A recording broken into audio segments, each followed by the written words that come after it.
Right now, the Penguins are positioned to be a borderline playoff team. Now you add Erik Karlsson, you're a playoff team because you have two, I believe, top 10 defensemen and two top 10 offensive players, maybe top 15 offensive players. Karlsson won the Norris Trophy last season and had 25 goals, 76 assists, and 101 total points. Just think about it that way. A defenseman had 101 points. How many offensive players in the NHL last year had over 100 points? 11. So you're telling me a defenseman put up these kind of numbers, and he was 33 years old last year. He has 178 goals, 583 assists, and 761 points in his career. And this is what the San Jose Sharks traded him for. I understand when you look at the NHL and you're trying to figure out who is worth what. If you're a first-line defensive player, what is that player worth to an offensive player? Most teams have three really good defensemen, and the other three are okay, pretty good. And they match them up with those other three guys because you kind of give them elite status on each and every time that those defensive pairings come out. I look at the Pittsburgh Penguins, and I know a lot of people, including me, think that the Penguins are old, raggy team that is trying to get back into everybody's good graces because you have teams right now like, I know everybody's going to say the Boston Bruins, which they lost a lot of pieces, and a couple of guys retired, the Rangers, the Devils, the Carolina Hurricanes, all these teams, all these young and talented teams. And the Penguins need that defense to play up to par. You have Letang. I think he's a little bit overpaid. He's a little bit on the older side. You have Karlsson now. You have arguably two of the best top 10 defensemen in all of the NHL. Sidney Crosby, I would say he's a top 10 player. And then Malkin, who's probably between 15 and 20 because they're aging.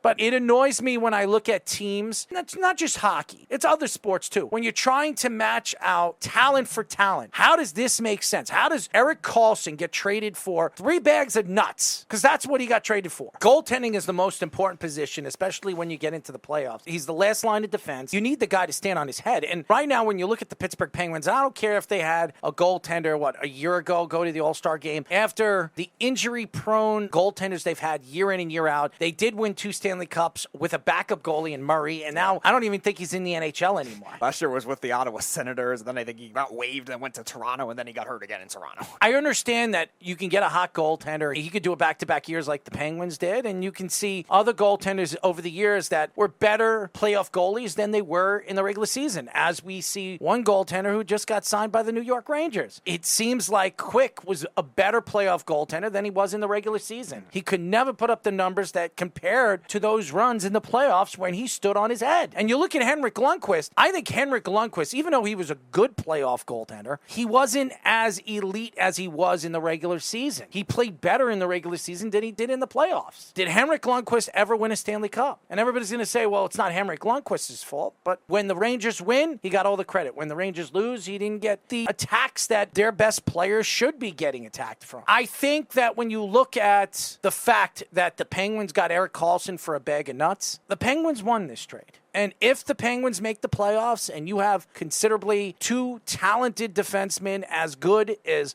Letang and Karlsson as your 2 guys that you can spread out as 2 different defensive pairings, or you pair them together and you give them that dominant force for your number 1 defensive pairing. And then you have Malkin and Sidney Crosby. And Sid and Malkin do not play on the same line because they're both centers and both play practically the same way. They do play on the power play together, but they never really play on the same line with one another. So I would expect that the Penguins spread out the talent, but the Penguins, again, are an older team. And they gave up a couple of good young players. You like Gronlund. Also somebody that is close to 30 as well. The Penguins really just need to find depth. His best year, he had 26 goals. And he's been on 3 different NHL teams. He started with Minnesota when they had a lot of the young players come up all at once when they started their playoff streak. But Nashville acquired him, and I thought at the time they gave way too much for him. He's had kind of up and down years with Nashville, but last year he was really bad, so it was surprising that the Sharks were going to be able to take him in. He's a well-rounded forward. Like, he's good at face-offs, he can hit a little, and he's versatile, but you're right, not overly special for the standard of the Sharks. I was thinking that might have been a guy to trade in a third-team trade, but again, Montreal's a third team that doesn't make sense either because they are in no position to contend. I'm surprised that wouldn't have been a team that could use more depth pieces, maybe one of those fringe playoff teams last year.